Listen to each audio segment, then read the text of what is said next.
Now, Worthington Glacier is one of the most overlooked glaciers and roadside attractions to me on the road system in Alaska. What that means is it's one of the few places where you don't need to take a tour, you don't need to rent a boat, you don't need to get on a long all day cruise to go see a glacier. This is right along the side of highway on Thompson Pass, and it has changed drastically in recent years, and I mean drastically. This is 2025. As you can see here, it kind of just looks like a glacier covered by dirt, rock, everything else on the lower end.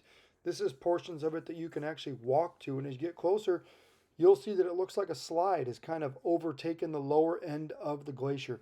So this glacier continues to recede every time we visit it. Remember, this is just outside of Valdez, only 30 minutes or so, right on the side of the highway. So many people can see this. Remember, and take a look at that right there. That looks like just a bunch of dirt. Now we're going to go ahead and turn back the clock from 2025 to 2023, August 2023. Almost the same week here, and this is what it looks like. You can see at the very bottom of that glacier, there's a little waterfall. There's a lot of water coming off the rocks. The glacier was actually, pushing itself to come off those rocks, create another waterfall. You can see a little bit of the glacier coming down to the bottom right there, and many people walked right up to that point. It was a really exciting view.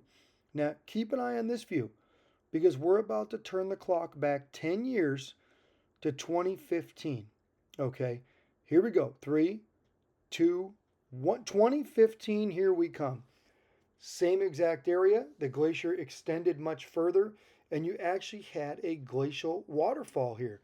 This was one of my favorite places to visit in Alaska for a long time. You could walk right up to this and literally find your own secret waterfall in a little cave at the end of the glacier. Now, again, this was back in 2015. I could show you videos even before this where it was even more impressive, but these days are gone. The waterfall is gone. The hiking area is completely gone.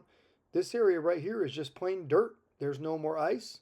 It just shows you how much this glacier has actually receded in, we're going to call it 12 years since this was filmed. This was 12 years ago in August. Now you can see water coming underneath the glacier, a glacial cave, and one of the most memorable places in Alaska. It just shows you glaciers are constantly going to change. Head to Alaska and explore your own